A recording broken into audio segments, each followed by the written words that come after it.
વિદ્યાર્થી મિત્રો, હવે આપણે નવું 6ઠું પ્રકરણ શરૂ કરીશું. સુરેખ અસમતાઓ. સુરેખ શબ્દનો ઉપયોગ અગાઉના ધોરણમાં આપણે જોઈ ગયા. સુરેખ એક ચલના સુરેખ સમીકરણો તથા દ્વિચલ સુરેખ સમીકરણ સહંતિનો ઉકેલ આપણે મેળવી ગયો છે. એક ચલના સમીકરણ અને દ્વિચલ સુરેખ સમીકરણ સહંતિનો ઉકેલ કેવી રીતે મળે તો એ અગાઉ આપણે જોઈ ગયા. અને ક્યારેક કેટલાક વિધાનો દ્વારા વર્ણવેલા કૂટ પ્રશ્નો એનું નિરૂપણ આવા સમીકરણમાં કરી અને આપણે એના ઉકેલ મેળવી ગયા છે. હવે વ્યવહારમાં હંમેશા આવા કૂટ પ્રશ્નોનું પરિવર્તન સમીકરણમાં જ થાય એ જરૂરી છે.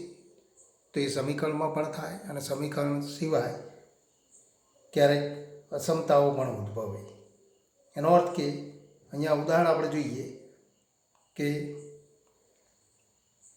કોઈ તમારા વર્ગના બધા જ વિદ્યાર્થીની ઊંચાઈ આપણે લઈએ કે તમારા વર્ગના બધા જ વિદ્યાર્થીઓની ઊંચાઈ 170 સેન્ટીમીટર કરતાથી ઓછી છે. તો આ વિધાનને આપણે દર્શાવ્યું હોય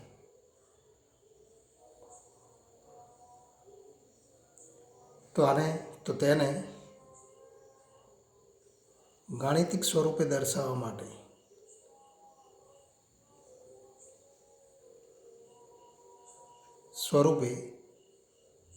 દર્શાવીએ ત્યારે તો વર્ગનો કોઈ પણ વિદ્યાર્થી x લઈએ તો વર્ગનો કોઈ વિદ્યાર્થી x છે તો આપણે કહી શકીએ xની ઊંચાઈ અથવા વર્ગના વિદ્યાર્થીની ઊંચાઈ x આપણે લઈએ તો કોઈ વિદ્યાર્થીની ઊંચાઈ x હોય તો આપણે કહી શકીએ કે x એટલે કે એની ઊંચાઈનું મૂલ્ય એ 170 કરતાં નાનું છે. તો x એ 170થી ઓછું છે. પણ એને આપણે તો સમીકરણ સ્વરૂપે દર્શાવી ન શકીએ, પણ તેને સંકેતમાં x લેસ ધેન 170 આ પ્રમાણે આપણે દર્શાવી શકીએ. એ જ રીતે તો આપણે તો બીજું પણ ઉદાહરણ લઈ શકીએ કે તમારા વર્ગમાં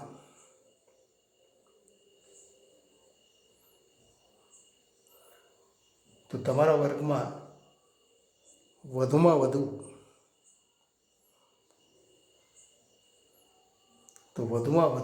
60 ટેબલ કે ખુરશી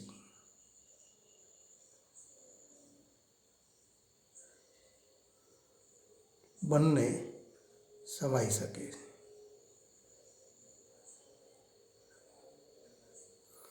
જો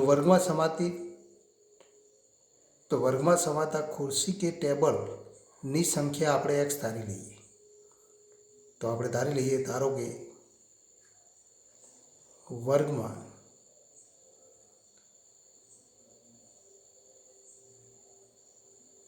રાખેલ અથવા સમાવેલ ટેબલ અને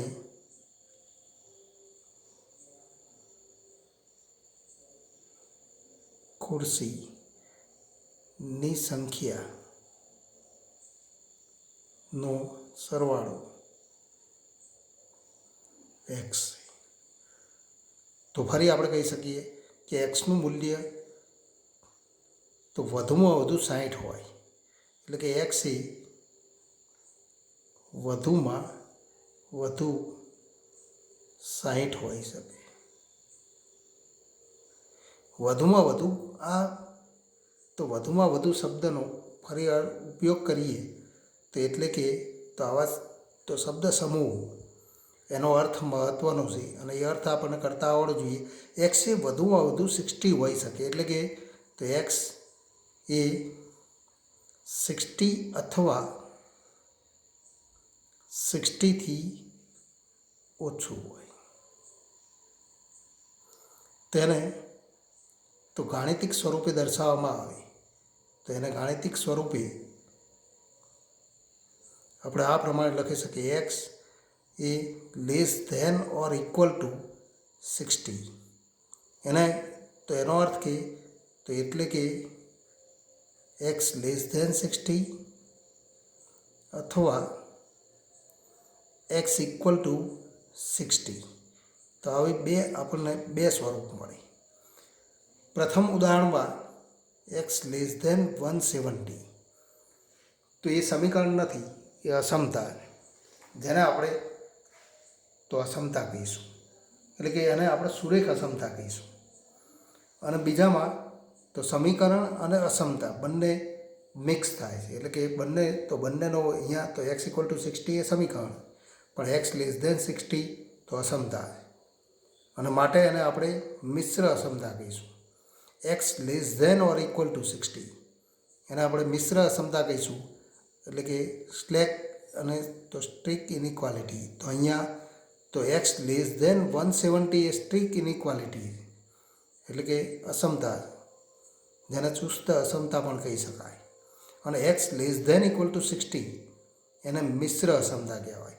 તો અહીં આપણે કહી શકીએ કે અહીં એક્સ લેસ ધેન તો 170 એ ચુસ્ત અસમતા.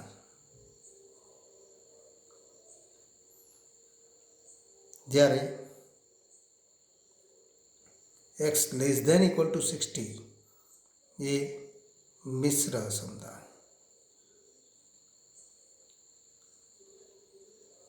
મિશ્ર અસમતા એટલે કે જેમાં સમતા એટલે કે સમીકરણ એમાં સમાયેલું.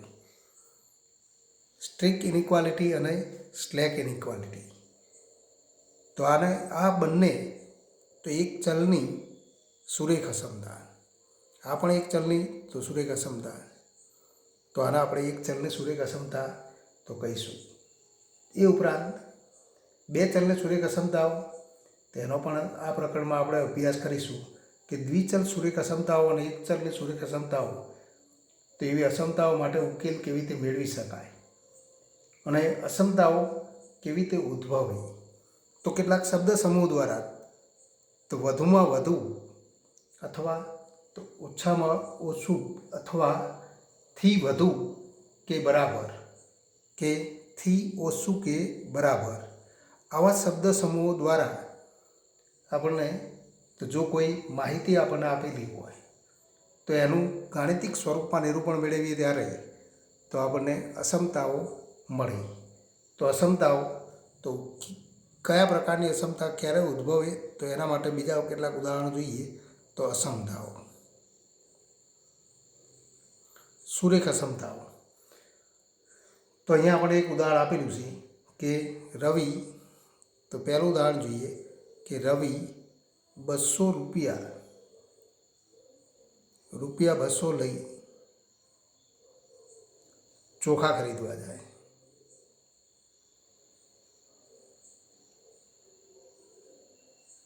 હવે આપણને તો એ પણ માહિતી આપેલી છે કે ચોખા 1 કિલોના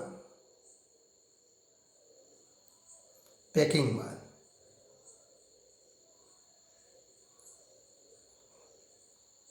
તથા 1 કિલો ચોખાની કિંમત અથવા ચોખાના પેકેટની કિંમત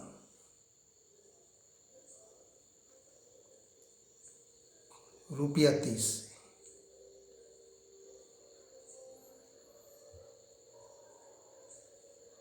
તો અહીંયા આપણે તો હવે આપણે ગણતરી કરી શકીએ. જો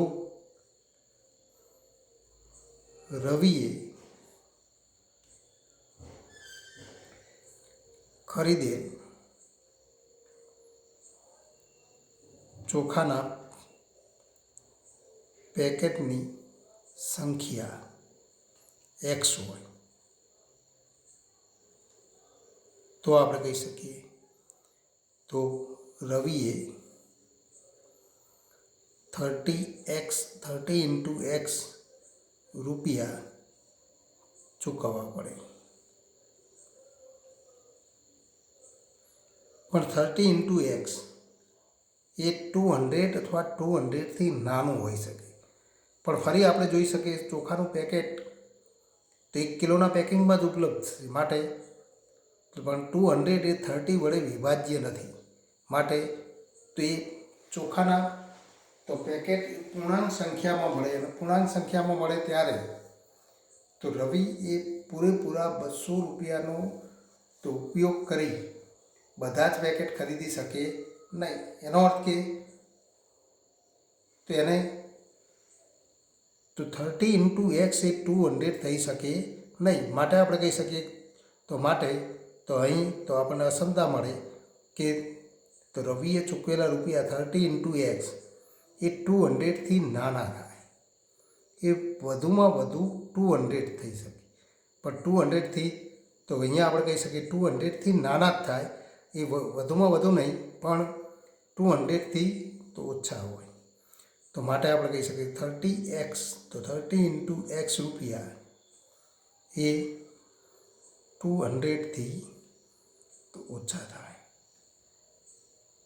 અને જેને ગાણિતિક સ્વરૂપે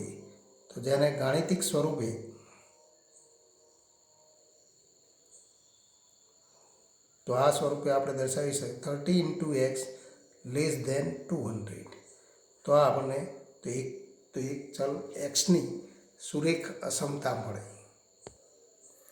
તો અહીંયા આપણે પરિણામ નંબર 1 કહીએ તો પરિણામ 1 એ સમીકરણ નથી પણ અસમતા. તો પરિણામ 1 આપણે કહી શકીએ કે પરિણામ 1 એ સમીકરણ નથી પરંતુ અસમતા. જેમાં ચલ એક એક્સ ચલ છે, માટે તો એક ચલ એક્સની સુરેખ અસમતા થાય એમ આપણે કહી શકીએ. હવે બીજું ઉદાહરણ જોઈએ, નંબર 2. તો બીજું ઉદાહરણ આપણે જોઈએ કે તો એ પણ આપણને અહીંયા આપેલું છે કે રેશમા પાસે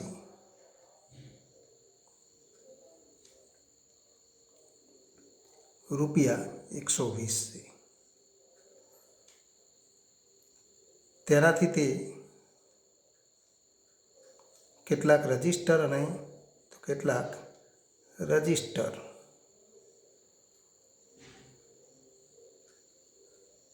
અને પેન ખરીદવા માંગે.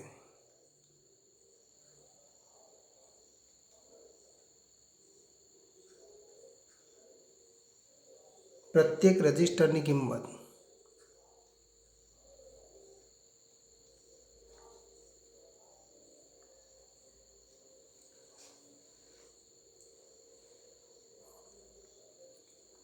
₹40 અને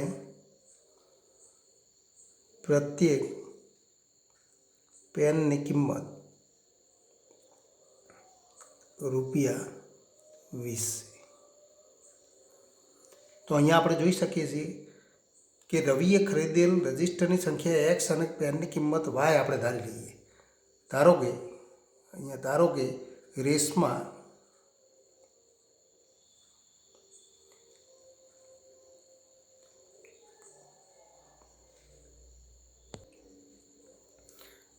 રેશમાએ ખરીદેલ રજિસ્ટરની સંખ્યા x અને પેનની સંખ્યા y. તેથી તેને તો પ્રત્યેક રજિસ્ટરની કિંમત ₹40 છે, માટે એને તો 40x પ્લસ પેન y ખરીદે તો એને તો ચૂકવવી પડતી કિંમત તો 20y રૂપિયાની ચૂકવણી કરવી પડે.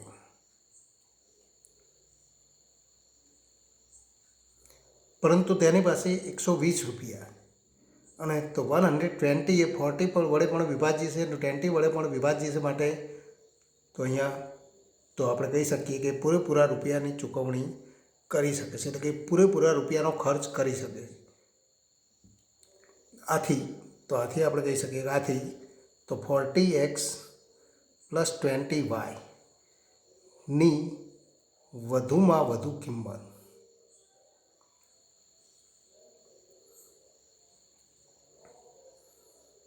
120 રૂપિયા અને માટે તો 40x પ્લસ 20y તો less than or equal to 120 થાય. તો આ આપણને એક નિરૂપણ મળે, એટલે કે આનું તો આવું સ્વરૂપ મળે જેને આપણે તો બે ચલની સુરેખ અસમતા કહીશું.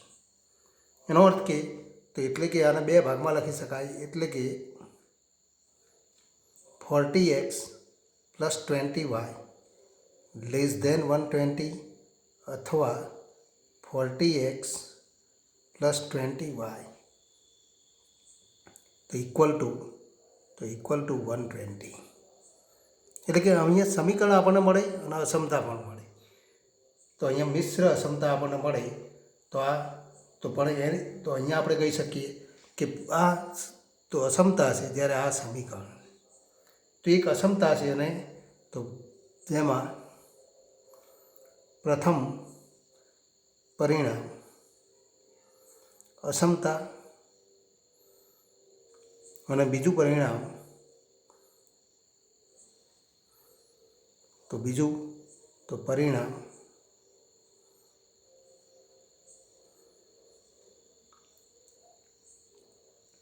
સમતા છે, એમ આપણે કહી શકીએ. બીજું પરિણામ સમીકરણ. આમ અહીંયા તો મિશ્ર અસમતા મળી, જેને તો આપણે મિશ્ર અસમતા કહીશું.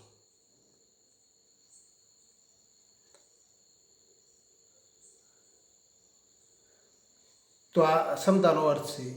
હવે આપણે કહી શકીએ કે તો કોઈ પણ અસમતા કેવી રીતે ઉદ્ભવે, તો વ્યાખ્યા આપણે જોઈએ. અસમતાની વ્યાખ્યા આ પ્રમાણે આપણે લખી શકીએ. અસમતા તો માત્ર ચલ અને તો સંખ્યા, એટલે કે તો ચલ અને વાસ્તવિક સંખ્યાઓ વચ્ચે જ નહીં, પણ સંખ્યા વચ્ચે પણ અસમતા મળે. 2 લેસ ધેન 5 તો એ પણ એક તો અસમતા છે. તો બે વાસ્તવિક સંખ્યાઓ કે બે બૈજિક પદાવલી વચ્ચે, તો બે વાસ્તવિક સંખ્યાઓ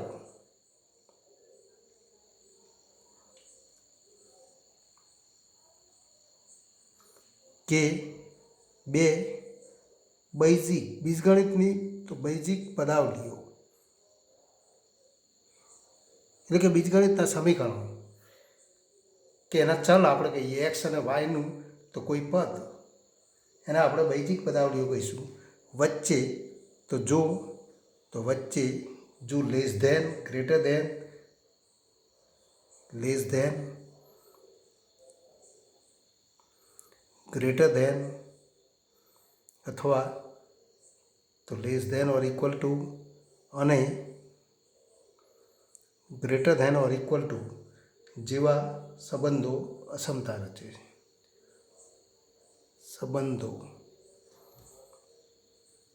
અસમતા રચે. તો અસમતાની આપણે વ્યાખ્યા કહી શકીએ. અહીંયા આપણે જે અસમતાઓ દર્શાવી, જ્યારે આપણે નંબર 1 કહીએ અને 2 કહીએ અને 3 કહીએ, તો 1, 2 અને 3, તો 1, 2 અને 3 અને 4. અહીંયા તો આને આપણે 3 વડે દર્શાવીએ. સમીકરણ નંબર 3 અને સમીકરણ નંબર 4 અસમતા. તો અહીં 1, 2, 3, 4 એ તો અસમતાઓ. અહીં તો આપણે લખી શકીએ 1, 2, 3 અને 4 એ અસમતાઓ.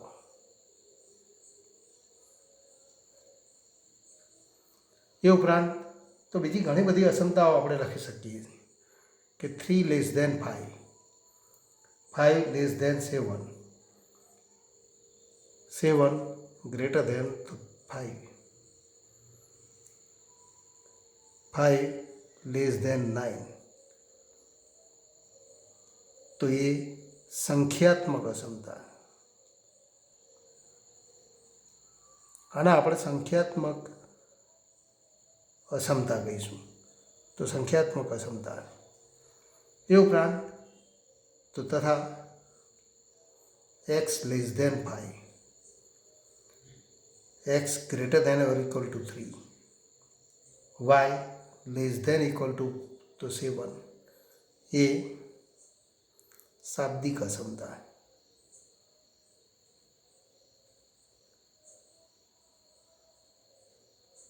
અને આપણે શાબ્દિક અસમતા કહીશું.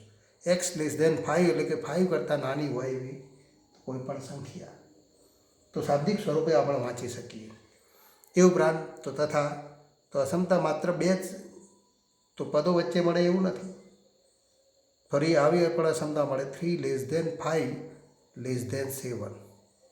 એ જ રીતે તો 3 less than equal to x less than 5.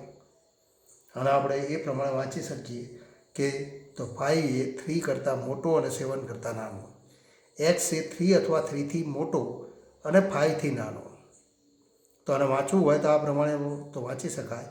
X એ 3 અથવા 3થી મોટો અને 5થી નાનો. એટલે કે 3 અથવા 3થી મોટો અને 5થી નાનો હોય એવી તમામ સંખ્યાઓ. તો એ આપણે તેનો અર્થ કરી શકીએ. 2 less than y less than equal to તો 2 લેસ ધેન તો એ ઉપરાંત તથા તો 2 less than or equal to y less than 4. તો આ તો એ દ્વિઅસમતા કહેવાય. એ તો દ્વિઅસમતા. તો એ દ્વિઅસમતા. બંને તરફ આપણને અસમતા મળે તો બંને તરફ અસમતાઓ મળે એને આપણે દ્વિઅસમતા કહીશું. ટૂંકમાં તો આ બધી સુરેખ અસમતાઓ. પણ સુરેખ અસમતાઓ કેવી રીતે મળે તો ફરી બીજી રીતે પણ વ્યાખ્યાયિત કરી શકાય. તે ઉપરાંત આપણે બીજા કેટલાક તો વ્યાપક સ્વરૂપે તો કેટલાક ઉદાહરણો નીચે મુજબ પણ મેળવી શકાય. અસમતાના ઉદાહરણો ઘણા બધા છે. તો વ્યાપક સ્વરૂપે આપણે લખી શકીએ ax plus b less than તો 0, ax plus b greater than 0, ax plus b less than equal to 0, ax plus b greater than or equal to 0. એ જ રીતે ax plus b y less than c, ax plus b y greater than or equal to c, ax plus b y greater than c, ax plus b y greater than or equal to C, greater than or equal to c. Less than greater than તો અહીંયા તો આપણે તો less than equal two લખવાનું હતું કારણ કે બંને તો સ્વરૂપ આપણને એ પ્રમાણે આપેલા છે તો એના અનુરૂપ આપણે દર્શાવીએ તો આ તો જુદી જુદી અસમતાઓ મળી. એ ઉપરાંત તો ફરી આપણે લખી શકીએ a x square plus b x plus c greater than 0, a x square plus b x plus c greater than or equal to 0, a x square plus b x plus c less than 0, a x square plus b x plus c તો less than or equal to 0. આ બધી તો strict inequality એટલે કે તેને આપણે તો ચુસ્ત અસમતા કહીશું. જ્યારે તો આ બધી અસમતાઓ તો એ તો મિશ્ર અસમતા છે અને આપણે તો ચુસ્ત અસમતા કહીશું. ચુસ્ત અસમતાઓ. આ મિશ્ર અસમતાઓ.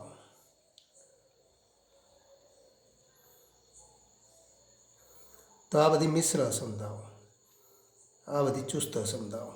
એ પૈકી પ્રથમ 4 અસમતાઓ આપણને આપેલી. તો એક ચલની સુરેખ અસમતા, તો આપણે લખી શકીએ એક ચલની સુરેખ અસમતા.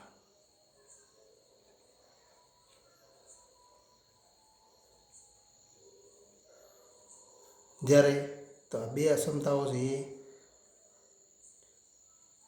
તો પ્રથમ 2 અસમતાઓ એક ચલની સુરેખ અસમતા.